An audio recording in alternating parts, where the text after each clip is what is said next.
What's your and everyone clapped moment that actually happened?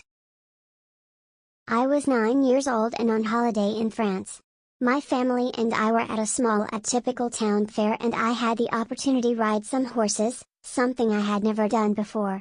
I was riding for a while when suddenly the horse sped up and I fell off the back, did a backwards roll and landed on my feet. Cue a round of French applause. Mr. Husband proposed in a busy restaurant. People clapped. Champagne was on the house. I gave a presentation so the class had to clap. Can I tell my and everyone boot story?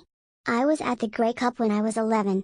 My whole section had been bouncing a beach ball around the entire game. It finally was getting close to me so I stood up and hit it as hard as I could over my head, and over the railing of the stadium and the ball was gone.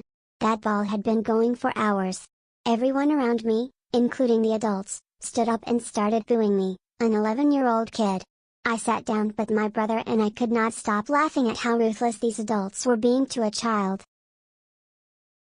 I landed a plane full of Americans. I was maybe a freshman or sophomore in high school.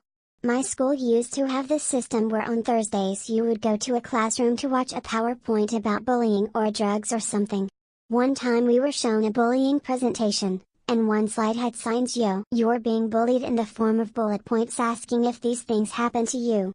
I deadpan answered yes to everyone, and some girl in the class heard. She asked me if I was being bullied and I said yes. She said she would be my friend and hugged me and I cried, and the class clapped. I never saw that girl again. For no reason when the teacher walked into his room everyone in the room started clapping and he was so confused lol.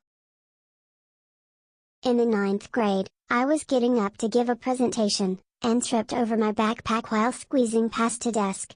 Rather than splat onto the floor like an idiot, I tucked into a ball, rolled across it, and jumped out like I was doing a gymnastics routine. It may have been out of pity, but everyone did clap. Was lining up the car to parallel park on Newberry Street in Boston. Parking is next to impossible, and I found a tight space that I could technically fit into. This happened to be right in front of an outside cafe. When it was apparent to the people on the patio that I was trying to park, someone yelled out, "No way, dude!" Others chimed in a moment of fun teasing. I lined that bitch up and parked that bitch in one shot. For I am the powerfulest of the